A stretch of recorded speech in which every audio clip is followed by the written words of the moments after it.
अस्सलाम वालेकुम, मैं हूँ शाहजेब खानजादा। कराची में कल तेज़ बारिश के बाद आज भी मुख्तलिफ इलाकों में बारिश हुई है और इस वक्त भी हो रही है। आज कराची में कल से भी ज़्यादा बारिश की पेशगोई थी, मगर अब तक ऐसा नहीं हुआ है। मगर शदीद बारिश के खतरात अब भी मौजूद हैं।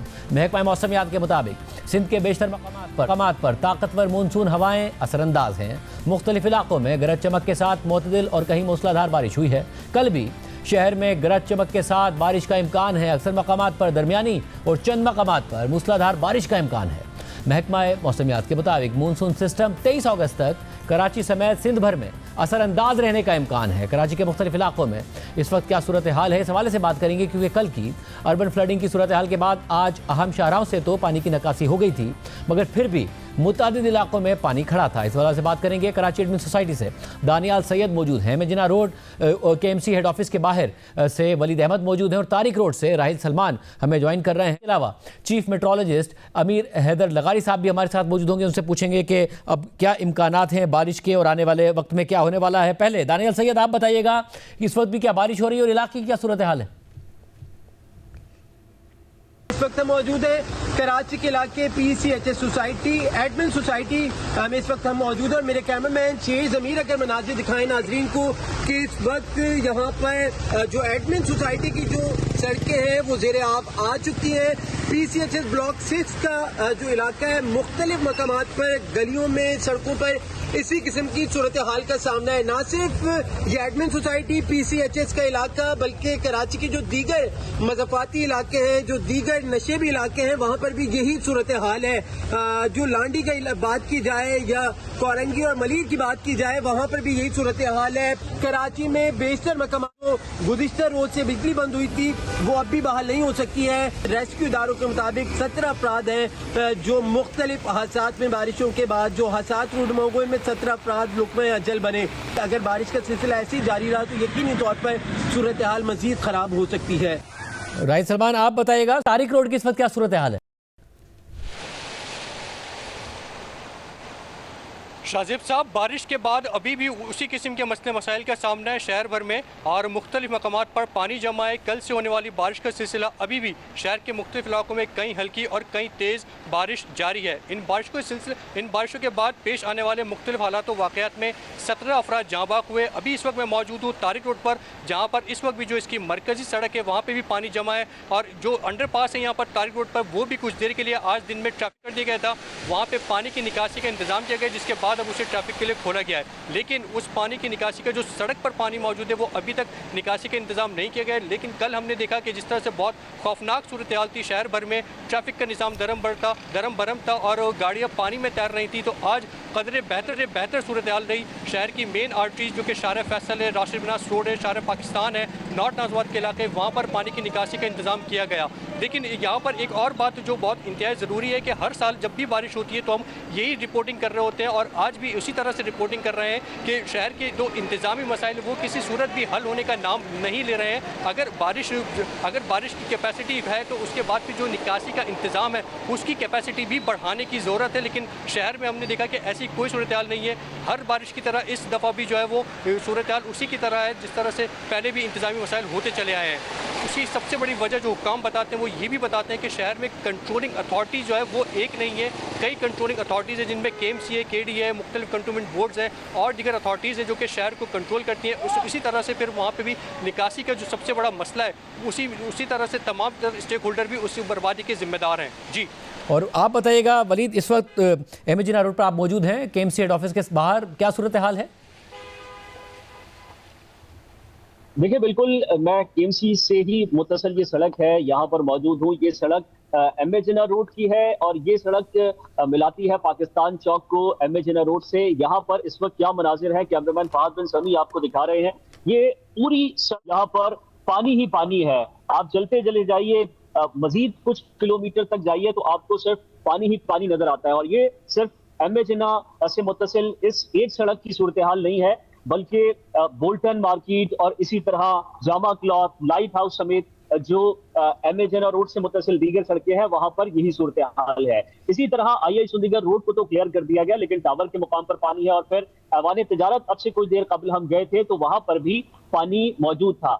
इस सड़क पर तो हमें मशीनरी किसी हद तक नजर आ रहा है कि काम कर रही है। तकरीबन हम यहाँ पर 1.5 घंटे से मौजूद हैं और इसी तरह यहाँ की जो दीगर सड़कें हैं, गलियां हैं, वहां का हमने दौरा किया है, लेकिन वहां पर हमें किसी तरह की कोई सरकारी मशीनरी नजर नहीं आई है। और यहाँ पर भी केएमसी, जिसका काम है कि वो निकासी आपको मुमकिन बनाए, उन्होंने जब केएमसी हेड ऑफिस के सामने पानी आया है तो उन्होंने सड़क को खोदा है और उसके बाद फिर नाले को कनेक्ट किया है और फिर निकासी को मुमकिन बनाया गया है। और ये सारा पानी, इसकी निकासी के लिए भी यही तरीका अख्तियार किया गया है। यहाँ से एक पाइप लगाया गया है और ये सारा पानी जो सड़क को खोदा है और फिर वहां से नाले को कनेक्ट किया है, ये सारे पानी की निकासी इसी तरह से की जा रही है। ताहम सिर्फ एमए जिन्ना रोड से मुत्तसिल सड़कें, वहां पर भी यही सूरत हाल है। IH चंडीगढ़ रोड से मुत्तसिल जो सड़कें हैं वहां पर भी पानी मौजूद है, चाहे ओल्ड सिटी एरिया हो और या फिर जिला जनूबी की जितनी सड़कें हैं, अंदरूनी इलाके हैं, नशीबी इलाके हैं और जो मज़ाफ़ाती इलाके हैं, वहां पर हमें कमोबेश यही सूरत हाल नजर आती है।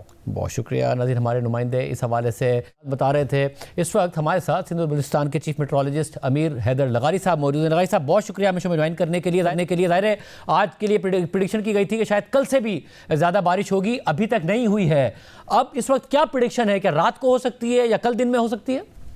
देखिए, ये वक्फे के साथ बारिश होगी और ये जो है कल सुबह तक जो है वो बारिश होती रहेगी, क्योंकि ये गैप के साथ बारिश हो रही है। ठीक है जी। अच्छा, मगर ये बताएगा कि सिस्टम के हवाले से कि और ये कब तक सिस्टम रहेगा, खतरा रहेगा बारिश का? सिस्टम जो है ना, हम एक्सपेक्ट यही कर रहे हैं कि 23 तारीख तक कंटिन्यूसली बैकअप देता रहेगा। और क्या बहुत ज़्यादा तेज़ बारिश हो सकती है कल की तरह, कल से ज़्यादा क्या तवक्का की जाए? ज़ाहिर कराची में आज तो आम तातील का ऐलान कर दिया था सिंध हुकूमत ने, कल भी जो स्कूल हैं वो बंद करने का ऐलान कर दिया गया है। देखिए, यही होता है कि वो विदाउट रीजन जो है वो खामखा रोडों पर जो है वो ना घूमे, और इससे बेहतर है कि क्योंकि यहाँ पर आपको पता है कि अभी भी जो है वो बारिश हो रही है कंटिन्यूस, और सिस्टम अभी भी हमारे सर पे खड़ा है और पूरे सिंध में बारिश हो रही है, तो ये कंटिन्यूस प्रोसेस होता है। तो हमारे यहाँ जो है वो इंफ्रास्ट्रक्चर की हालत आपको पता ही है और वो सामने है, तो इस वजह से लोगों को स्कूल आने जाने में, ट्रैफिक में और इन चीज़ों में प्रॉब्लम्स होती हैं। तो इस तरह का कोई सिस्टम नहीं है कि हम रेस्क्यू कर सकें।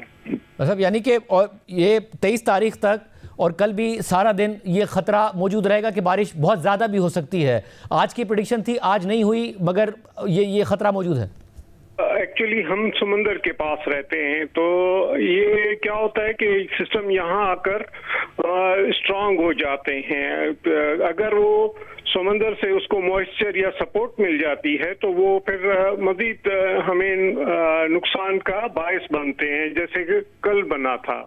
बहुत शुक्रिया। कराची में गुज़िश्ता रोज़ की बारिश के बाद मुख्तलिफ हादसात में अमवात की तादाद 17 हो गई है और आज मुख्तलिफ इलाकों में जहाँ ज़्यादा बारिश हुई है उसमें PF फैसल बेस पर 32 मिलीमीटर बारिश हुई है, एयरपोर्ट ओल्ड एरिया पर 11 मिलीमीटर बारिश हुई है, औरंगी टाउन में 37 मिलीमीटर बारिश रिकॉर्ड की गई है। इसके अलावा DHA फेज़ 7 में 8 मिलीमीटर बारिश रिकॉर्ड की गई है, किमाड़ी में 13 मिलीमीटर बारिश रिकॉर्ड की गई है, जिना टर्मिनल पर 18 मिलीमीटर बारिश रिकॉर्ड की गई है। इसके अलावा सिंगल डिजिट में अभी तक जो है वो बारिश हुई है, जितनी तवक्को की जा रही थी वो अभी तक नहीं रिकॉर्ड की गई है, मगर महकमा मौसमियात यही बता रहा है कि कराची में अभी भी बारिश हो सकती है। 23 अगस्त तक बारिश हो सकती है, शहरी एहतियात करें। वज़ीर आला सिंध मुराद अली शाह ने कराची के मुख्तलिफ इलाकों का दौरा किया और मीडिया से बात करते हुए उन्होंने कहा कि नाले साफ थे तभी पानी निकला। 100 मिलीमीटर बारिश संभालने के लिए कराची को पूरा खोदना पड़ेगा। कराची की जो आप महीने की बारिश देखें ना, तो अगस्त के महीने की मैं बात कर रहा हूँ, हिस्टोरिकली 2 से 3 मिलीमीटर बारिश होती है और जो बड़ी बारिश कहलाती है वो 30 मिलीमीटर होती है। अब आप ज़्यादा से ज़्यादा इसी डिज़ाइन पे करते हैं। आप you do not design for 100 millimetre an hour, इसलिए कि वो आप कर नहीं सकेंगे। कहना बड़ा आसान है, पूरा कराची खोदना पड़ेगा दोबारा, आप नहीं कर सकते। चले आपके पास कहीं से रिसोर्सेज आ भी गए तो आपको 100 मिलीमीटर के लिए डिज़ाइन करने के लिए 2-3 साल चाहिए, पूरा कराची खोद कहीं से पैसे आ भी जाए। इससे पहले गुज़िश्ता रोज़ मेयर कराची मुर्तज़ा बाब हमारे प्रोग्राम में बता चुके हैं कि कराची के ड्रेनेज सिस्टम में 40 मिलीमीटर बारिश की सलाहियत है। इससे ज़्यादा बारिश होगी तो स्पिल ओवर इफेक्ट आता है। ये बात दुरुस्त है कि कल बहुत बारिश हुई, मगर यहाँ सवाल ये उठ रहा है कि ऐसा पहली दफ़ा नहीं हो रहा। माजी में जब बारिश हुई है तो बारिश का पानी खड़ा हो जाता है। मखसूस इलाके हैं जहां हर बारिश में पानी खड़ा हो जाता है, मगर हुकूमत ने इसका कोई हल नहीं निकाला। कराची में इंफ्रास्ट्रक्चर और दीगर का बुरा हाल है। इकोनॉमिस्ट इंटेलिजेंस यूनिट की 2025 की रिपोर्ट के मुताबिक कराची 173 शहरों में से 170वें नंबर पर रहा। कराची की रैंकिंग सिर्फ बांग्लादेश के शहर ढाका, लीबिया के शहर तराबलस और शाम के शहर दमिश्क से ही बेहतर है। फहरिस्त में कराची का स्कोर 42.7 रहा, जबकि 100 स्कोर का मतलब है कि शहर सबसे ज़्यादा रहने के काबिल है। कराची फहरिस्त में शामिल होने वाला पाकिस्तान का वाहिद शहर है, लेकिन बहुत ख़राब रैंकिंग के साथ। सर्वे में 173 शहरों को 5 कैटेगरीज में जांचा जाता है: सेहत की सहूलियात, सकाफत और माहौल, तालीम, इंफ्रास्ट्रक्चर और इस्तेहकाम। इससे पिछले साल कराची 173 शहरों में से 169वें नंबर पर था। इसके अलावा गुज़िश्ता साल अक्टूबर में एशियाई तरक्याती बैंक ने कहा था कि पाकिस्तान के शहरों की रहने की काबिल होने की हालत मुसलसल ख़राब हो रही है और शहरी इलाके मज़ीद गैर मौसर बनते जा रहे हैं। कराची में तो मुख्तलिफ मकामात पर वक्फे से बारिश हुई। साथ ही हैदराबाद, जामशोरो, कोटरी, दादू, मीरपुर खास और ठट्टा समेत सिंध के मुख्तलिफ शहरों में बारिश हुई है। दादू और सेवन के पहाड़ी इलाकों में तूफ़ानी बारिश के बाद नदी नालों में तुग़यानी आ गई है। इसके अलावा थरपारकर के तहसील अस्पताल के तमाम वार्ड्स की छतें टपकने लगी, तिब्बी आलात और पंखे ख़राब हो गए। गुज़िश्ता रोज़ की बारिश के बाद हैदराबाद के नशीबी इलाके अब भी ज़ेर-ए-आब हैं। लतीफ़ाबाद, कासिमाबाद, टंडोजाम की अहम शाहराहों पर भी पानी जमा हो गया। इसके अलावा खैबर पख्तूनख्वा के सैलाब से मुतासर इलाकों में तबाही के बाद अब भी रिलीफ का काम जारी है। सवाबी में डिप्टी कमिश्नर नसरुल्लाह खान के मुताबिक दालवड़ी गांव में रेस्क्यू ऑपरेशन मुकम्मल कर लिया गया। मलबे से 40 लोगों को निकाल लिया गया। इसके अलावा ज़िला भर में 42 अमवात हुई हैं।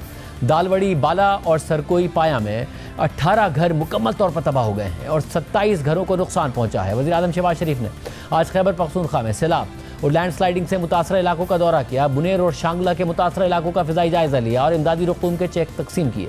बुनेर में खिताब करते हुए वज़ीर आज़म ने कहा कि आबी गुज़रगाहों पर होटल बनाना संगीन गलती है, इसकी कोई मुआफ़ी नहीं।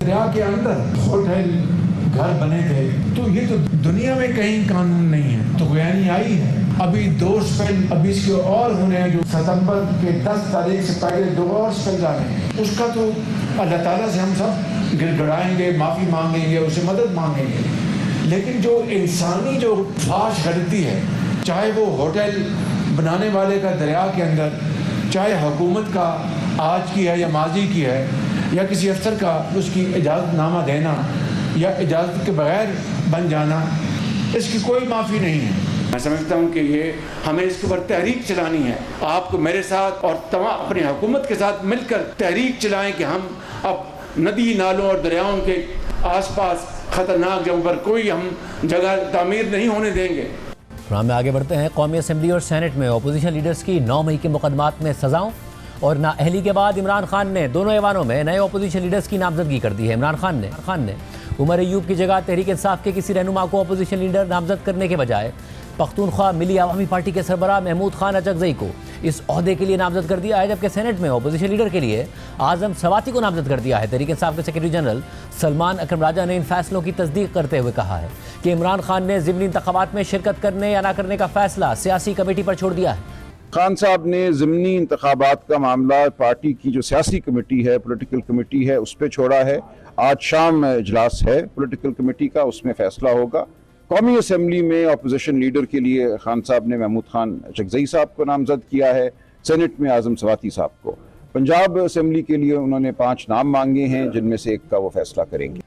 बात यह है कि आज तहरीक इंसाफ महमूद खान अचकज़ई की सरबराही में कायम तहरीक तहफ़्फ़ुज़ आईन पाकिस्तान नामी इत्तेहाद में शामिल है और इमरान खान उन्हें अपोजिशन लीडर बना रहे हैं। हालांकि माजी में इमरान खान महमूद खान अचकज़ई पर अवामी जलसों में तनकीद करते रहे हैं, उन पर करप्शन और अकरबा परवरी के इल्ज़ामात लगाते रहे हैं, उनकी नकलें उतारते रहे हैं। इमरान खान ने चौधरी परवेज़ इलाही को भी पीटीआई का मरकज़ी सदर बनाया, जिन्हें वो माजी में पंजाब का सबसे बड़ा डाकू करार दे चुके हैं। इसी तरह इमरान खान मौलाना फजलुर रहमान पर भी शदीद तनकीद करते रहे हैं, उन्हें मौलाना कहना, मौलाना लफ्ज़ की तौहीन करार देते रहे हैं, लेकिन अब उन्हीं के साथ इत्तिहाद की ख्वाहिश भी रखते हैं। तहरीक इंसाफ इस वक्त रिसीविंग एंड पर है, उनके खिलाफ बहुत ही मुतनाज़ फैसले आ रहे हैं। इमरान खान खुद 2 साल से ज़ायद अरसे से जेल में हैं। ऐसी सूरत हाल में एक मस्बत तब्दीली है कि माजी में इमरान खान जिन पर करप्शन के इल्ज़ाम लगाते थे, जिन पर अकरबा परवी के इल्ज़ाम लगाते थे, जिनकी नकलें उतारते थे, उनके साथ इत्तेहाद कर रहे हैं। महमूद खान अचकज़ई साहब जो जिनका जमहूरियत के हवाले से एक स्टैंड रहा है, उन्हें लीडर ऑफ द अपोजिशन बना रहे हैं। मगर सवाल ये उठ रहा है कि क्या इमरान खान नून लीग और पीपल्स पार्टी के साथ भी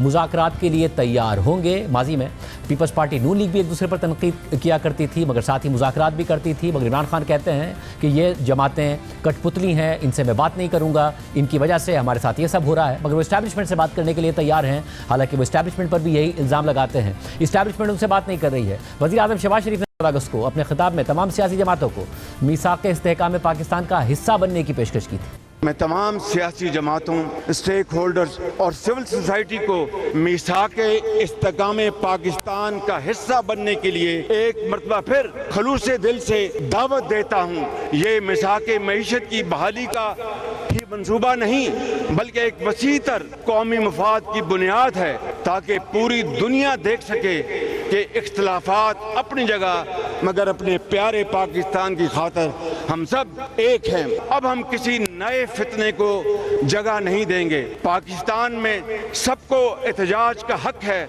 मगर जलाओ घराव का नहीं। तनकीद का हक है, मगर तौहीन और गाली का नहीं। सियासत का हक है, मगर रियासत के खिलाफ बगावत का नहीं। और इसको हम किसी सूरत भी इसको पनपने नहीं देंगे। दूसरी तरफ इमरान खान ने आज़म सवाती को सेनेट में अपोजिशन लीडर नामजद कर दिया है, मगर खुद आज़म सवाती पर भी सवालात उठते रहे हैं। अप्रैल में अडियाला जेल में इमरान खान से मुलाकात के बाद एक वीडियो पैगाम में आज़म सवाती ने दावा कर दिया था कि इमरान खान ने मुझे इस्टेब्लिशमेंट से मुज़ाकरात की इजाज़त दे दी। इस दावे पर खुद पीटीआई के अंदर से ही तहफ़्फ़ुज़ात का इजहार किया गया, आज़म सवाती पर तनकीद की गई। फिर गुज़िश्ता दिनों जब खुद इमरान खान ने एक्स पोस्ट में 14 अगस्त को एहतजाज करने की बात की, तो आज़म सवाती ने वाज़ेह बयान दिया कि अगर किसी ने 14 अगस्त को एहतजाज का कहा है तो बिल्कुल गलत कहा है। आज़म सवाती पर मंजूर नज़र होने का इल्ज़ाम भी खुद तहरीक इंसाफ के अंदर से लगा कि उन्हें इमरान खान से मुलाकात के लिए कैसे इजाज़त मिल जाती है। गुज़िश्ता साल तहरीक इंसाफ ने 22 अगस्त को इस्लामाबाद में जलसे का ऐलान किया था, ताहम आज़म सवाती ने बैरिस्टर गौहर खान और उमर अयूब के हमरा इमरान खान से अडियाला जेल में मुलाकात की और जलसा अचानक मनसूख हो गया था, जिस पर पीटीआई के अंदर से शदीद रद्द अमल आया था। इस सारी सूरत हाल में आज एक बार फिर chairman PTI barrister Gauhar Khan ने कहा है कि हम फरिश्ते नहीं थे, हमसे गलतियाँ हुई होंगी। 9 मई गलत था, नहीं होना चाहिए था, लेकिन अब बस होना चाहिए। हम फरिश्ते नहीं थे, हमसे गलतियां हुई होगी। 9 मई गलत था, नहीं होना चाहिए था, आइंदा भी ना हो। इसको खान साहब ने कंडेम किया, हम सब ने कंडेम किया। हमारी सिर्फ इस्तदा इतनी थी कि फेयर इन्वेस्टिगेशन करो, कानून के मुताबिक ट्रायल करो। अब बस होना चाहिए, कोई कॉमन सेंस प्रिवेल करना चाहिए, कोई इंसाफ होना चाहिए। इमरान खान 9 मई के वाक़यात को बार बार फॉल्स फ्लैग ऑपरेशन कहते रहे हैं। तहरीक इंसाफ के सेक्रेटरी इत्तलात शेख वकास अकरम ने वजाहत जारी की है और एक्स पोस्ट में लिखा है कि तहरीक इंसाफ ये वजाहत करना ज़रूरी समझती है कि बैरिस्टर गौहर खान के जिन बयानात को मीडिया में पार्टी के मौक़िफ़ के तौर पर पेश किया जा रहा है, वो दरअसल हक़ाइक़ के बरक्स और तोड़ मरोड़ कर पेश किए गए हैं। ये बात वाज़ेह की जाती है कि पार्टी की जानिब से किसी किस्म का सरकारी बयान या मुआज़रतनामा जारी नहीं किया गया। तहरीक इंसाफ का मौक़िफ़ आज भी वही है जो चेयरमैन इमरान खान ने हमेशा पेश किया है। हम ये बावर कराना चाहते हैं कि जो तासुर दिया जा रहा है कि पार्टी ने किसी किस्म की मुआज़रत की है या किसी दबाव के तहत यह कदम उठाया है, ये सरासर गलत और गुमराह कुन है। पाकिस्तान तहरीक इंसाफ ने ना ऐसा कोई कदम उठाया है और ना ही ऐसा कोई इरादा रखती है। हम अपने मौक़िफ़ पर कायम हैं कि ये एक फॉल्स फ्लैग ऑपरेशन था जिसका मकसद अवाम को गुमराह करना और पार्टी के खिलाफ मनफी प्रोपेगेंडा करना है। तहरीक इंसाफ कौम को यकीन दिलाती है कि हमारा बयानिया, हमारा मौक़िफ़ और हमारी जिद्दोजहद इमरान खान के नज़रिए और मौक़िफ़ के ऐन मुताबिक है।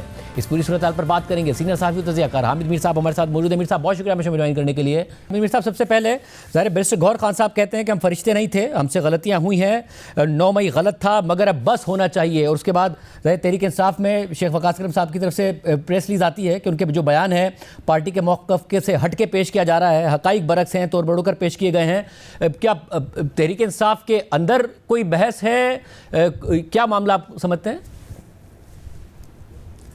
देखिए, जहाँ तक मेरी अंडरस्टैंडिंग है तो जो शेख वकास अकरम साहब हैं वो अली अमीन गंडापुर साहब को रिप्रेजेंट करते हैं। बज़ाहिर शेख वकास अकरम साहब पूरी पार्टी के सेक्रेटरी इंफॉर्मेशन है, लेकिन वो अली अमीन गंडापुर साहब जो हैं उनको रिप्रेजेंट करते हैं। और अली अमीन गंडापुर साहब और जो बैरिस्टर गौहर अली खान साहब हैं उनके दरमियान कोई ज़्यादा इख्तलाफ नहीं है। तो अगर आप गौर करें तो बैरिस्टर गौहर खान साहब ने जो गुफ्तगू की है, जो बात की है, वो बात पहले और लोग भी कर चुके हैं। मैंने ख़ुद सुना है जो ऑल पार्टीज़ कॉन्फ्रेंस हुई थी जिसको ऑर्गेनाइज़ किया था महमूद खान अचकज़ई साहब ने, तो उसमें जो असद कैसर साहब हैं उन्होंने भी ये बात बार बार की थी कि हमसे गलती हुई है, बल्कि बाद में फिर असद कैसर साहब ने ये भी कहा कि जनरल बाजवा को एक्सटेंशन देना जो है वो हमारी गलती थी। तो वो उसी तरह की बात जो है वो बैरिस्टर गौहर खान साहब ने की है। तो ये जो उनकी बात है उसके बारे में ये कहना कि जी वो पार्टी पॉलिसी नहीं है, तो बहुत से लोग जो हैं वो ये भी कहते हैं कि जी जो वकास अकरम साहब कहते हैं वो पार्टी पॉलिसी नहीं है। तो अब मसला ये है कि गौहर खान साहब को भी इमरान खान साहब ने अपॉइंट किया है, शेख वकास अकरम को भी इमरान खान साहब ने अपॉइंट किया है, तो दोनों जो हैं वो इमरान खान साहब के अपॉइंटी हैं।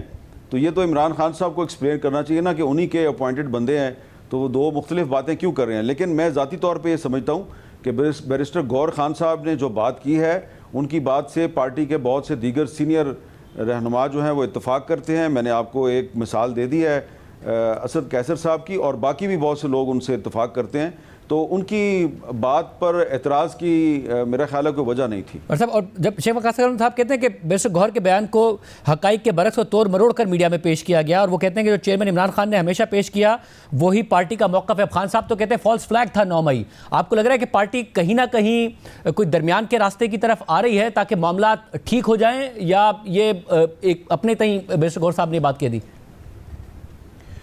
देखें, तहरीक इंसाफ जो है ना उसके साथ जो हो रहा है, तो उस सूरत हाल में ये बात जो है ये मेरे लिए बतौर एक सहाफ़ी जो है वो काफ़ी तशवीशनाक है कि हमारे जो मीडिया के कुलीग्स हैं वो समटाइम्स इमरान खान साहब के हवाले से एक क्लेम करते हैं कि जी इमरान खान साहब ने ये कहा है, और उसके बाद फिर इमरान खान साहब को उसकी तरदीद करनी पड़ती है। और इसी तरह गौहर खान साहब को भी ये शिकायत है कि उनके बहुत से जो बयानात हैं उनको तोड़ मरोड़ के पेश किया जाता है। तो यहाँ तो मैं इत्तेफाक करूँगा शेख वकास अकरम साहब से कि गौहर खान साहब का जो बयान है उसको तोड़ मरोड़ के पेश किया गया है। लेकिन ये देखें ना कि जब मुस्लिम लीग नून जो है वो ऑपोजिशन में थी तो फिर उसके साथ भी यही कुछ होता था, और पीपल्स पार्टी जो है उसके साथ भी यही कुछ होता रहा है। लेकिन जो सलूक इस वक्त किया जा रहा है तहरीक इंसाफ के साथ, तो अब उसमें आप और मैं भी जो है ना यही बहस कर रहे हैं कि तहरीक इंसाफ जो है वो उसके जो दो रहनुमा हैं गौहर खान साहब और शेख वकास एक पेज पे है या नहीं है। आपको पता है कि क्या प्रॉब्लम है। ज़ाहिरी बात है पार्टी के अंदर जो है वो ग्रुपिंग है, वो किसी से ढकी छुपी नहीं है। जब इमरान खान साहब प्राइम मिनिस्टर थे वो उस वक्त भी ग्रुपिंग थी। उस वक्त मैं उनको जब ये सवाल पूछा करता था कि आपकी पार्टी में जो ग्रुपिंग है क्या आपको इससे प्रॉब्लम नहीं है, तो वो कहते थे यार तुम बड़ा गैर ज़रूरी सवाल करते हो। अब शायद उनको एहसास हो रहा होगा कि हमने जो चीज़ पॉइंट आउट की थी वो ठीक थी। लेकिन शाहजेब भाई ये ग्रुपिंग जो है ये सिर्फ तहरीक इंसाफ में तो नहीं है, ये ग्रुपिंग तो अब मुस्लिम लीग नून में भी है, जहाँ पे जो पाकिस्तान का वज़ीर दफ़ा है वो अपनी ही पार्टी का जो स्पीकर कौमी असम्बली है वो जब अपनी तनख्वाह बढ़ाने का ऐलान करता है तो वो कहता है जी ये बहुत गलत हुआ है, और बड़े सख्त अल्फाज वो उस पर इस्तेमाल करते हैं। इसी तरह पीपल्स पार्टी में भी ये मामलात हैं और JUI में भी ये मामलात हैं, और भी मैं पार्टियों के नाम ले सकता हूँ। लेकिन इस वक्त जो है वो ज़ाहिरी बात है कि तहरीक इंसाफ जो है वो इस वक्त गिरी हुई है, तो हर कोई जो है वो तहरीक इंसाफ को रगड़ा लगा रहा है। और सब ज़ाहिर है तहरीक इंसाफ रिसीविंग एंड पर है, उनके खिलाफ फैसले भी आ रहे हैं, उनके लीडर ऑफ द अपोजिशन हो, दीगर अराकीन हो, वो डिस्क्वालीफाई भी हो रहे हैं, और रिसीविंग एंड पर पार्टी हो तो ज़्यादा ये सोचा जाता है कि शायद मुत्तहिद होकर वो कोई रास्ता निकाले।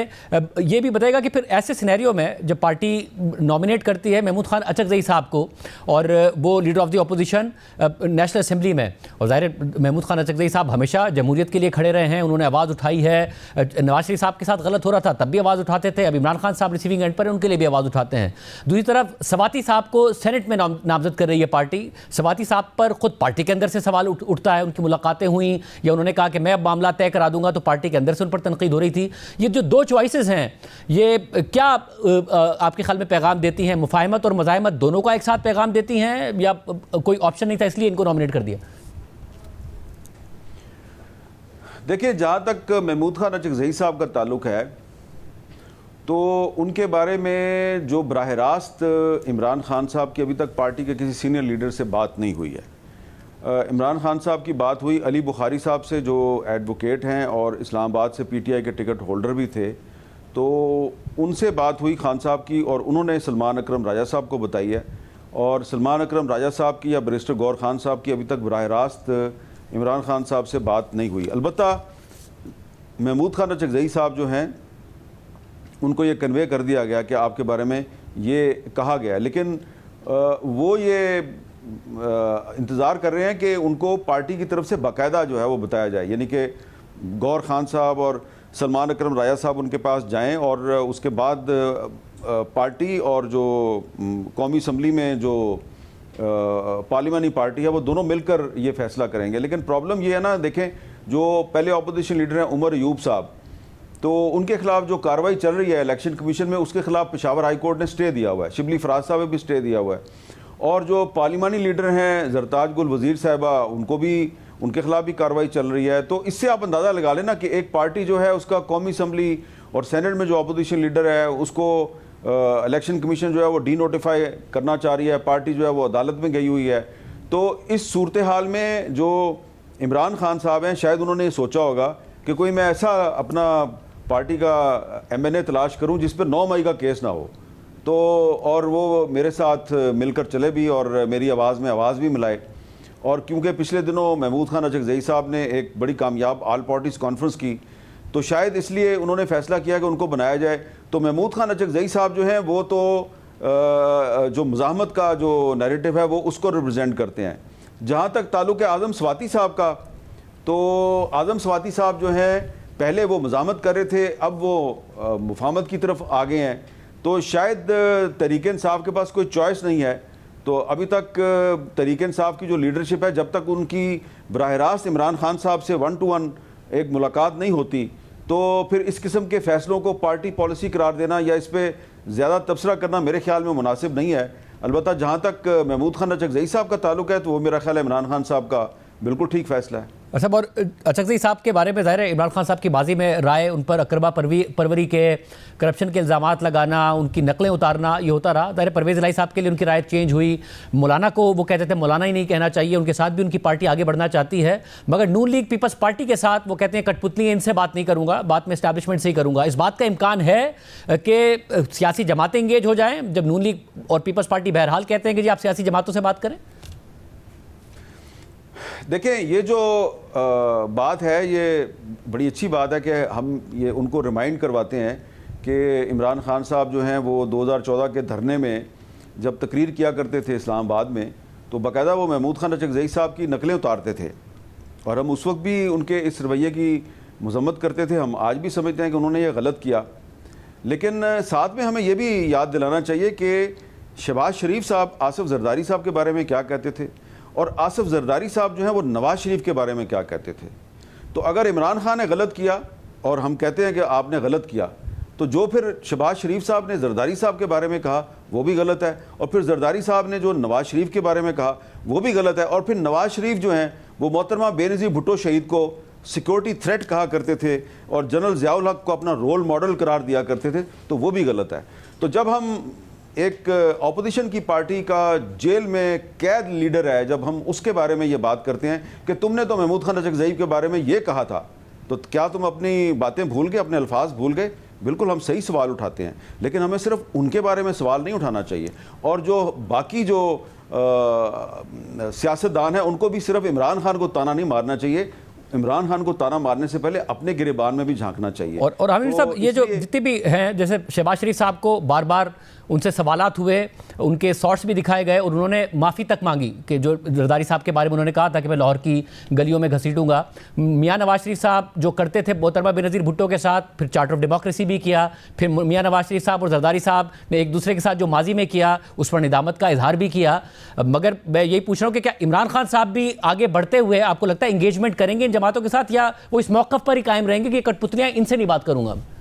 देखिए, अभी तो बिलावल साहब जो हैं उनके वालिद साहब पाकिस्तान के सदर हैं और 2 सूबों में उनका गवर्नर भी है।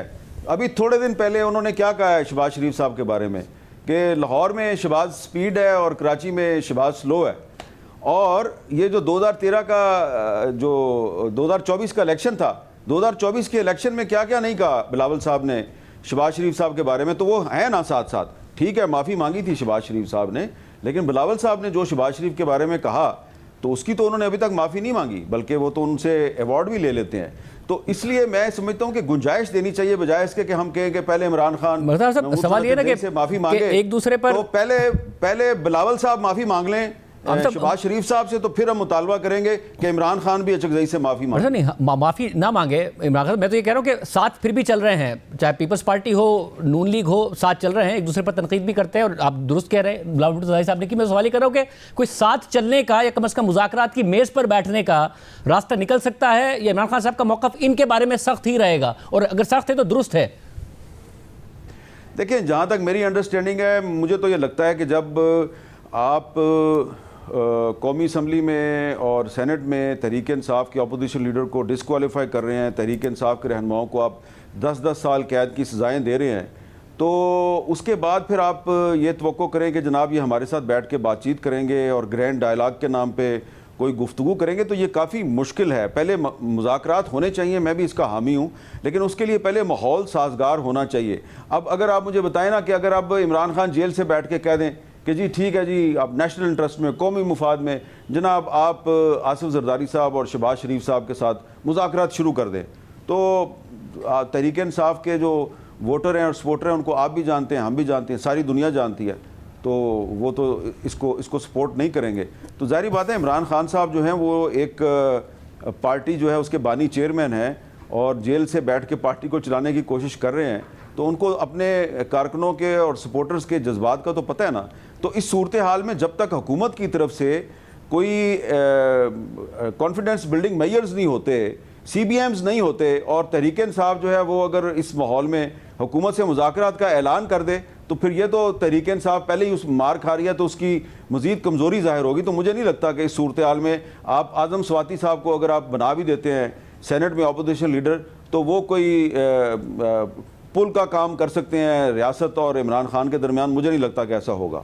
तो आमिर साहब, इन दैट केस ज़ाहिर रिसीविंग एंड पर है और मुश्किलात का शिकार है पाकिस्तान तहरीक इंसाफ, आप बिल्कुल दुरुस्त कह रहे हैं, मगर जिनकी वजह से मुश्किलात का शिकार है इमरान खान साहब, उनसे तो कहते हैं कि बात करें, वो लोग बात नहीं कर रहे हैं। तो फिर अगर इनसे नहीं बात करेंगे तो वहाँ से आपको इम्कान नज़र आता है कि इदारों की तरफ से उनसे इंगेजमेंट हो, या उसका कोई इम्कान इस वक्त या कोई ऐसा माहौल नहीं बन रहा है पिंडी इस्लामाबाद में? देखिए, यहाँ पे मैं तो अपना जो मेरा एक ज़ाती मौक़िफ़ है, मैं वही बात करूँगा कि इदारों का मतलब है फ़ौज। तो फ़ौज के इदारों के साथ किसी सियासी जमात की जो गुफ्तगू है वो आइन के आर्टिकल 243 और 244 के ख़िलाफ़ है। तो इसलिए मैं समझता हूँ कि ये इमरान खान साहब का जो इसरार है ये इंतहाई नामुनासिब है कि वो कहते हैं जी कि मैं सिर्फ फ़ौज से बात करूँगा, इस्टेब्लिशमेंट से बात करूँगा, और दलील उनकी ये है कि सब कुछ उनके कंट्रोल में है। तो चलें, आप उनकी दलील को दुरुस्त भी मान लें, तो इसका मतलब ये है कि फिर आप मुज़ाकरात इसलिए करना चाहते हैं कि आप पावर पॉलिटिक्स कर रहे हैं, फिर आप ये खुद साबित कर रहे हैं कि आप असूल की सियासत नहीं कर रहे। मुझे तो पता है कि आप असूल की सियासत नहीं कर रहे, आप पावर पॉलिटिक्स कर रहे हैं, लेकिन आप तो ये दावा करते हैं ना कि मैं तो इनकलाब लाऊंगा और मैं तो पावर पॉलिटिक्स नहीं कर रहा, मैं तो असूल की सियासत कर रहा हूँ। तो फिर जब आप ये इसरार करते हैं कि मैंने इस्टेब्लिशमेंट से ही मुज़ाकरात करने हैं, तो आप अपने मौक़िफ़ की नफ़ी कर रहे हैं। इसलिए मैं ज़ाती तौर पर तहरीक इंसाफ और इमरान खान के इस मौक़िफ़ को इंतहाई सख्ती के साथ इसको मुस्तरद भी करता हूँ और इस मौक़िफ़ की मज़म्मत करता हूँ, क्योंकि जो भी है आईन पाकिस्तान की ना सुप्रीम कोर्ट को परवाह है ना किसी और को परवाह है, आपको और मुझे तो होनी चाहिए ना। तो ये आइन जो है ये रोकता है, ये फ़ौज को सियासत में मुदाखलत से रोकता है। तो इस आइन के जिन 2 आर्टिकल्स का मैंने जिक्र किया, अगर इमरान खान साहब जो हैं वो उसकी खिलाफवर्जी करते हुए फ़ौज से मुज़ाकरात करना चाहते हैं, तो मैं इसकी हमायत नहीं करता। हालांकि मुझे पता है कि कभी कल वक्त बदल गया और हो सकता है कि इस्टेब्लिशमेंट कहे कि हाँ जी आइए हम आपसे मुज़ाकरात के लिए तैयार हैं, तो ये भागे भागे चले जाएंगे, ये उनसे मुज़ाकरात करेंगे, लेकिन मैं तो उस वक्त भी इनके मुज़ाकरात की मुखालफत करूँगा। बहुत शुक्रिया आमिर साहब। सुना प्रोग्राम में एक ब्रेक शामिल करते हैं और आम खबर उसकी तफसीलात आपके सामने रखेंगे।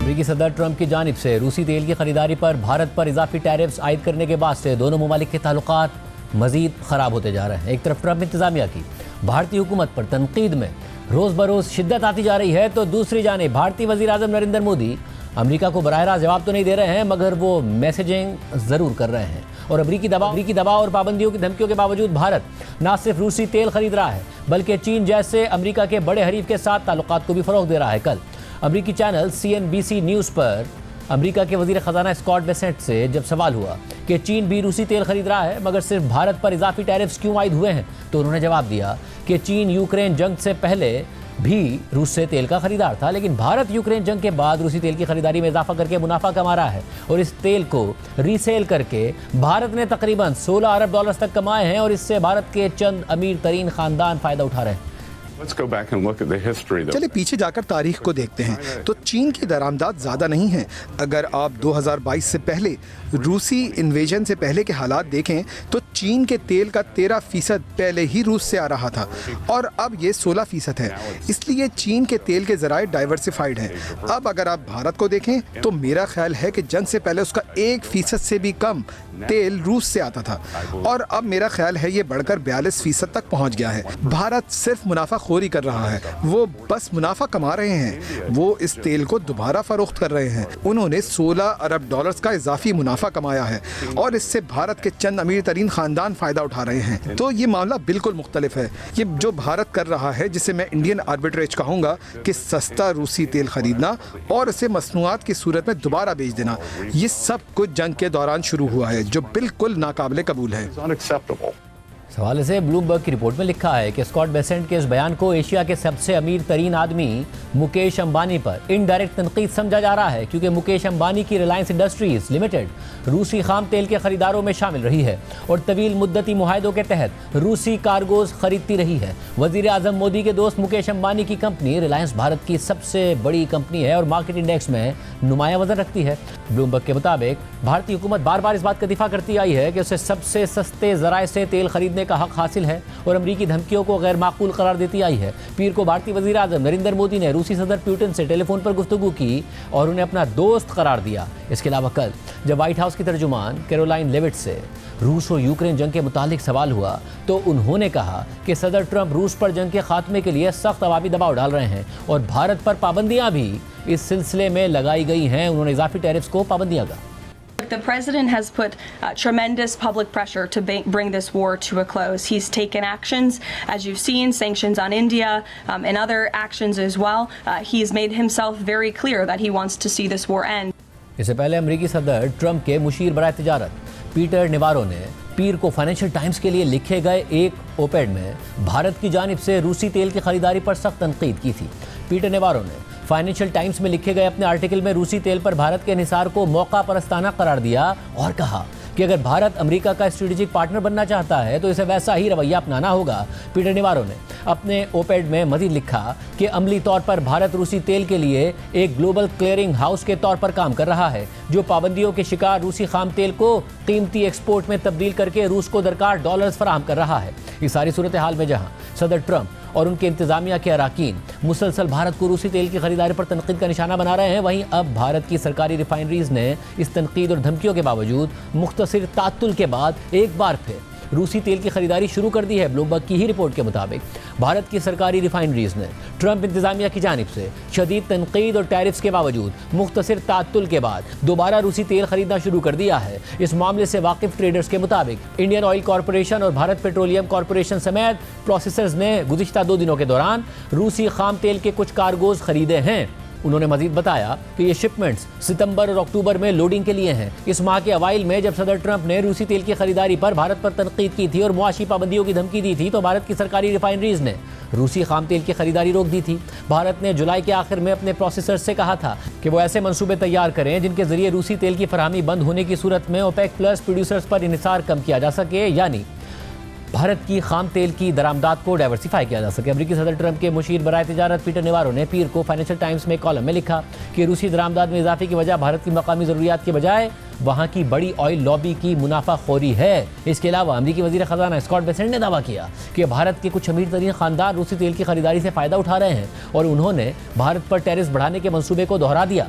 ट्रेडर्स के मुताबिक इस सूरत हाल में रूस का खाम तेल जो उसके मगरबी पोर्ट से बरामद होता है उस पर दिया जाने वाला डिस्काउंट जुलाई में $1 फी बैरल से बढ़कर अब ब्रेंट ऑयल के मुकाबले में $2.50 तक पहुंच गया है। ट्रेडर्स ने मजीद बताया कि इस डिस्काउंट से मुमकिन तौर पर भारतीय ऑयल रिफाइनरीज को रूसी तेल दोबारा खरीदने के लिए इजाफी इंसेंटिव मिला है। इसके साथ ही भारतीय वजीर आजम नरेंद्र मोदी अमेरिका के सबसे बड़े हरीफ चीन के साथ ताल्लुकात को मजीद फरोग दे रहे हैं। कल नरेंद्र मोदी की चीनी वजीर खारजा वांग यी से तकरीबन 3 साल बाद पहली मुलाकात हुई, जबकि इस माह के आखिर में नरेंद्र मोदी चीन का दौरा भी करने वाले हैं। नरेंद्र मोदी ने चीनी वजीर खारजा से मुलाकात के बाद एक्स पर पोस्ट करते हुए लिखा कि चीनी वजीर खारजा वांग यी से मिलकर खुशी हुई।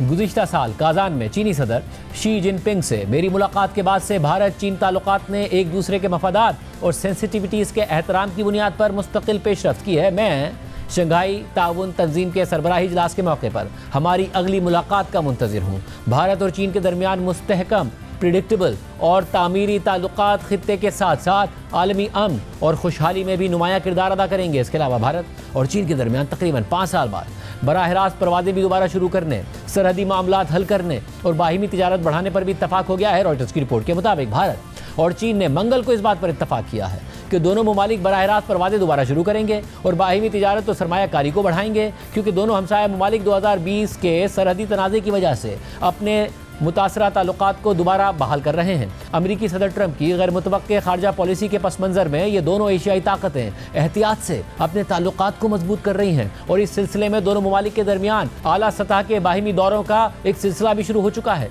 भारतीय वजारत खारजा ने कहा कि दोनों ममालिक बराह रास्त परवाज़ें दोबारा शुरू करेंगे, तिजारत और सरमायाकारी को फ़रोग़ देंगे, जिसमें 3 मकामात पर सरहदी तिजारत का दोबारा आगाज़ और वीज़ा सहूलियात की फरहमी शामिल है। रिपोर्ट के मुताबिक चीन और भारत के दरमियान बराह रास्त परवाज़ें कोरोना वबा के बाद से मुअत्तिल हैं, ताहम उनके दोबारा आगाज़ की कोई तारीख नहीं दी गई। ये बयान चीन के वज़ीर ख़ारजा वांग यी के 2 रोज़ा दौरा भारत के अख्तिताम पर सामने आए, जहां उन्होंने भारत के कौमी सलामती के मुशीर अजीत दोवल के साथ दहाइयों पुराने सरहदी तनाज़े को हल करने के लिए बातचीत की। भारतीय वजारत खारजा के मुताबिक सरहदी मुज़ाकरात में दोनों ममालिक के हिमालयाई सरहद पर तैनात फौजियों की वापसी, सरहदों की हदबंदी और दीगर सरहदी उमूर शामिल थे। जबकि चीनी वजारत खारजा की जानिब से जारी बयान में कहा गया कि दोनों ममालिक ने एक वर्किंग ग्रुप कायम करने पर इत्तफाक किया है, जो सरहदी उमूर पर मुशावरत और हम आहंगी करेगा, ताकि सरहदी डिमार्केशन पर मुज़ाकरात को आगे बढ़ाया जा सके। बयान में कहा गया है कि ये तरीक़ाकार मुज़ाकरात को सरहद के मशरिक़ी और वस्ती हिस्सों तक बढ़ा देगा, जबकि मगरबी हिस्से पर मुज़ाकरात का एक और दौर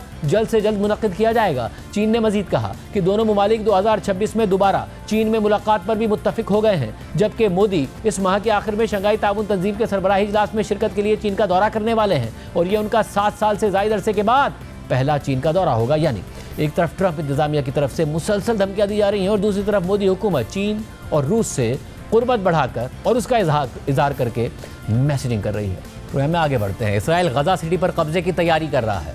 इसराइली फौज ने 60,000 रिजर्व फौजियों को तलब कर लिया है। अमेरिकी अखबार न्यूयॉर्क टाइम्स के मुताबिक इसराइली ऑफिशियल्स ने बताया है कि इसराइली फौज गजा सिटी का टेक ओवर करने के लिए आगे बढ़ रही है। इसराइली फौजी दस्ते गजा शहर के बाहर पहुंच चुके हैं। नेतन्याहू बज़ाहिर जंगबंदी के बजाय जंग को बढ़ाने पर काम कर रहे हैं, जिसकी वजह से उनके मगरबी इत्तेहादी भी नाखुश हैं। अमेरिका उनके साथ खड़ा है, मगर जबकि इसराइल के अंदर भी इस फैसले पर खदशात का इजहार किया जा रहा है। मुजाहिरे हो रहे हैं, यरगमालियों की रिहाई और जंग के खात्मे का मुतालबा जोर पकड़ रहा है, मगर नेतन्याहू किसी की नहीं सुन रहे हैं। इसराइल भर में बड़े पैमाने पर एहतजाज और मुजाहिरों के साथ साथ हड़तालें और रोड ब्लॉक्स हुए। इतवार को एहतजाज हुआ। BBC ने अपनी रिपोर्ट में इस एहतजाज की तफसीलात बताई और साथ ही गजा में संगीन इंसानी अलमिये को भी दिखाया। इसके अलावा CNN के नुमाइंदे ने तल अबीब में होने वाले बड़े एहतजाजी मुजाहिरे से होने वाली तफसीलात बताई। इसराइल भर में मुल्क गिर हड़ताल और बड़े पैमाने पर एहतजाज हुआ है। इसराइल में हजारों मुजाहिरीन ने अहम सड़कों को बंद कर दिया और कारोबार भी बंद हो गए। मुल्क के मुख्तलिफ शहरों और कस्बों में रैलियां निकाली जा रही हैं। मुजाहिरीन का मुतालबा है कि गजा में जंग खत्म की जाए और वहाँ मौजूद यरगमालियों की वापसी के लिए मुआहिदा किया जाए। CNN का नुमाइंदा इस वक्त तल अबीब के हॉस्टेजेस स्क्वायर में मौजूद है। जितने लोगों को हमने सड़कों पर और इर्द गिर्द के इलाकों में देखा है और जितने मजमे से हमने गुजरने की कोशिश की है, जिनमें कुछ कामयाबी मिली और कुछ नहीं, क्योंकि सड़कें बहुत ज्यादा भरी हुई हैं। इसकी बुनियाद पर मैं ये कह सकता हूँ कि ये इसराइल में अब तक का सबसे बड़ा या कम से कम सबसे बड़े मुजाहिरों में से एक मुजाहिरा है जो हमने जंग के आगाज से अब तक यानी तकरीबन 2 सालों में देखा है, और ये सब सिर्फ पिछले 1 हफ्ते में मुनज़्ज़म किया गया है। मुंतज़मीन ने, जिनमें यरगमालियों के खानदान और 7 अक्टूबर को मरने वालों के खानदान शामिल हैं, मुल्क गिर हड़ताल हड़ताल की अपील की थी और ये पूरा दिन जारी रही। सिर्फ मेरे इर्द गिर्द ही अगर हजारों नहीं तो सैकड़ों अफराद मौजूद हैं और जितना आप होस्टेजेस स्क्वायर के करीब जाते हैं जो कि हमसे चंद 100 मीटर पीछे है, इतना ही हुजूम बढ़ता जाता है। आप शायद वहां से नारेबाजी की आवाज, ढोल की थाप, शोर और आवाजें सुन भी सकते हैं और इसी से इस बात का अंदाजा होता है कि यहाँ कितने लोग मौजूद हैं। ये सब आज सुबह 6:29 पर शुरू हुआ। यही वो वक्त है जब 7 अक्टूबर 2023 को हमास का हमला हुआ था, इसलिए ये वक्त बहुत अलामती अहमियत रखता है। एहतजाज की इब्तिदा बड़े शहरों के मरकजी चौराहों को बंद करने से हुई जब मुजाहिरीन ने सड़कों पर धरना दिया। मुजाहिरीन ने बड़े बड़े चौराहे बंद कर दिए, वहाँ से ये एहतजाज बढ़ता गया और पूरे दिन पर फैल गया। हमने इसराइल भर में मुजाहिरे देखे जिनमें जंग के खात्मे का मुतालबा किया गया। कुछ मुजाहिरीन ने वज़ीर आज़म नेतन्याहू के इस्तीफे का भी मुतालबा किया। फिर ये सब एक मार्च की शक्ल इख्तियार कर गया जिसे हमने फॉलो किया, जो होस्टेजेस स्क्वायर की तरफ गया। आखिरकार होस्टेजेस स्क्वायर मुजाहिरीन से भर गया। मुंतजमीन का कहना है कि सिर्फ स्क्वायर में ही 3 लाख बल्कि शायद 4 लाख तक लोग मौजूद हैं और इर्द गिर्द की सड़कें भी भरी हुई हैं। यही वजह है कि यहाँ जंग के खात्मे के मुतालबात के साथ साथ बकिया 50 यरगमालियों की रिहाई के लिए मुआहदे के नारे वाज़ेह तौर पर सुनाई दे रहे हैं, जिनमें से 20 के बारे में अब भी यकीन है कि वो जिंदा हैं। सबके बावजूद इसराइली फौज गजा सिटी पर कब्जे की तैयारियां कर रही है। आज के बाद में इतना ही दीजिए। अल्लाह हाफ़िज़।